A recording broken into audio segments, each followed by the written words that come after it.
এটা আমার ব্যক্তিগত জার্নি, আপনার সাথে শেয়ার করতে পারবো না, সরি। রঙিলা কিতাবের সবাই যেভাবে আমাকে জড়িয়ে ধরছিল, আর আমার মনে হয়নি যে আমি আসলে অনেক দূরে চলে গেছি। আমার মনে হচ্ছে আমি বাংলাদেশের মধ্যেই দাঁড়িয়ে আছি। আমি না ওইখানের মধ্যে নাই এখন ভাইয়া, নেই। এই জন্য আমার খুবই একটু দুঃখ লাগছে, কিন্তু দুঃখটা সামহাও পুষিয়ে গেছে। নানা রকম কাজ আপনাদেরকে উপহার দেবো, সুন্দর সুন্দর, দারুণ দারুণ, আর আপনারা অ্যাপ্রিশিয়েট করবেন। সামনে এখান থেকে বেরোনোর সাথে সাথে সবাই যেভাবে আমাকে জড়িয়ে ধরছিল, যে মানে দেখেন, শুধু আমি তো পারফরমেন্স করিনি, প্রত্যেকটা লোকরাই কিন্তু আপনারা করেছেন। সবাই যেভাবে আমার পারফরমেন্সের সাথে ছিলেন, এর থেকে বড় পাওয়া কিছু হতে পারে না আসলে। পূর্ণিমাবু যখন আপনার নামটা ঘোষণা করছিল, তো আমরা সবসময় যেভাবে আপনার এন্ট্রিটা দেখি, পরিমণির এন্ট্রিটা, এখানে পুরো 100%ই বলবো যে একদম অন্যভাবে এসেছে পরিমণি। ওই জায়গাটা আমি ওটাই চেয়েছিলাম যে ওরকম কিছু একটা হোক, যে মানুষ যেটা হয় না, যে ডানা কাটা পরিয়ে আমি যেভাবে আসলে পারফরমেন্সগুলো করা হয়, ওর থেকে একদম ভিন্ন রকম কিছু নিয়ে আসাটা একটা চ্যালেঞ্জ ছিল। অ্যাওয়ার্ড প্রোগ্রামগুলো নিয়ে যদি একটু বলতে চাই, দেশের অ্যাওয়ার্ড প্রোগ্রামে যেভাবে অংশগ্রহণ করছেন, দেশের বাইরেও দেখছি আপনাকে। সদ্য কিন্তু কাতার ঘুরে এসেছেন, বিশাল একটা জমকালো দেখেছি সেখানে। আপনার অভিজ্ঞতা সাকিব খানও ছিল, একটু যদি শুনতে হবে। না, ওখানে তো ওই হয় না যে আমি কাতারে গেছি তো ঠিক আছে, কিন্তু আমি যখন স্টেজে উঠছিলাম তখন আমি সামনে দেখছিলাম যে এক টুকরো বাংলাদেশ। আমি শুধু বাংলাদেশকে ফিল করেছি, আমার মানুষজনদের, আমার ভাষার লোকজনদের। তো আমার মনে হয়নি যে আমি আসলে অনেক দূরে চলে গেছি। আমার মনে হচ্ছে আমি বাংলাদেশের মধ্যেই দাঁড়িয়ে আছি।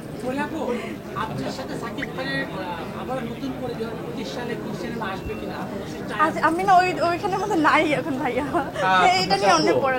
সেলিব্রিটিরা যখন নাকি নিজেকে পরিবর্তন করে, যেমন আপনি অনেক ওয়েট লস হয়েছেন, আমি দেখতে পাচ্ছি, তো অনেকেই জানতে চায় যে এগুলোর আসলে মূল রহস্যটা কি। আমার অনেক সময় এটা আমার ব্যক্তিগত জার্নি, আপনার সাথে শেয়ার করতে পারবো না, সরি। রঙিলা কিতাবের পরে পরিমণির চমকটা আসলে আর কত অপেক্ষায় আছে, আবার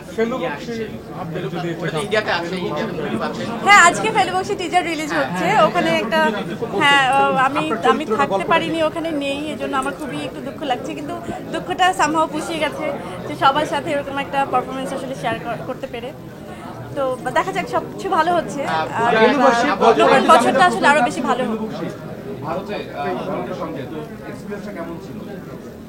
দুর্দান্ত, মানে আমি দেখেন, একটা কাজ করে আসাটাই অনেক বড় একটা ব্যাপার থাকে, যে যতটা হয় না এক্সাইটমেন্ট থাকে বা ভালো লাগাটা যখন কাজ করে, যে একটা কাজ শুরু করছি, তার থেকে বেশি রিলিফটা লাগে বা শান্তিটা লাগে তখন, যে আমি একটা কাজ সুন্দর মতো শেষ করতে পেরেছি।